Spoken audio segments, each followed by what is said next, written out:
আসসালামু আলাইকুম। আমরা আছি এখন ফরিদপুর হার্টিকালচার। এখানে বিভিন্ন রকমের গাছ আছে।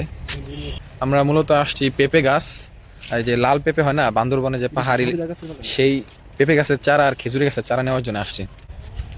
কিন্তু আফসোস, পেঁপের চারাও এখন নাই, খেজুরের চারাও নাই। এখানে নতুন করে কলম দেওয়া হয়েছে। এগুলো হচ্ছে চায়না সবেদা গাছ। এগুলো ফল হবে এক একটা 200 গ্রাম 300 গ্রাম করে। আর এখানে ডাবের চারা দেওয়া হয়েছে 7,000 পিস ডাব, নারিকেল গাছ।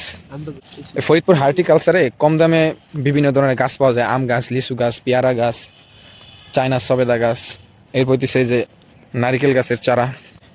এখানে আছে আমড়া গাছ।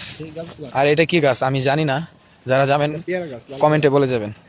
ও, পেয়ারা গাছ, লাল কালার। পেয়ারাও তো মনে হয় লাল কালার হয়। সত্যি কালো পেয়ারা, লাল গাছের কালো পেয়ারা, আর এইগুলো হইতেছে সাদা পেয়ারা হবে।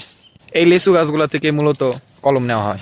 এখন জানুয়ারি মাস চলতেছে, তো এই জন্য তেমন একটা চারা পাওয়া যেতেছে না। আমরা আসছিলাম গাছ সরকারি তো এরিয়া, কিন্তু অনেক বড়। এই পাশে আগে মাশরুম চাষ করা হতো, এখন মনে হয় না। এই জায়গায় সব চায়না ফুল গাছ, তবে এখন কোনো গাছই নাই। আমরা এমন সময় আসছি গাছপালা কিছু চারা দেওয়া নাই, এখন শুধু নারিকেল গাছ আছে। এইভাবে কিন্তু মুরগিও পালা যায়। উপরে ত্রিপল দিয়ে চারপাশে যে নেট আছে, নিচে মাচা করে দিলে অথবা ফ্লোর করে একটা আইডিয়া হয়েছে।